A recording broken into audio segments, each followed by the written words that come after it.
May nagtanong sa akin guys kung paano raw po mag-edit ng message na na-send na. I-check natin guys sa ating messenger kung pwede po ba natin ito i-edit. Punta lang tayo sa ating messenger. Halimbawa guys, ito yung ka-chat ko. Na-send ko na ito guys. Long press natin siya guys kung pwede ba siya i-edit. Ang nakalagay lang dito guys ay reply, copy, pin, tsaka itong more. Click natin ang more. Kung nagkamali po kayo sa tinype nyo or send nyo sa ka-chat nyo, pwede nyo po siyang i-remove. Hindi siya guys na-edit pero pwede natin siyang i-remove. Click lang natin dito ang remove para ma-delete po ang ating chinat sa kanya. Meron dito unsend, tsaka itong remove for you. So, ang gagawin natin guys is unsend natin.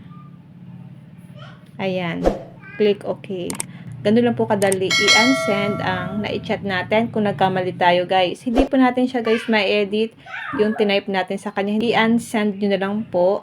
Then, mag-chat na lang ulit kayo kung mali yung na-type nyo or na-chat mo sa kanya. Ganun lang po kadali mag-edit or mag-unsend ng message sa messenger. Yun lang guys. Follow for more.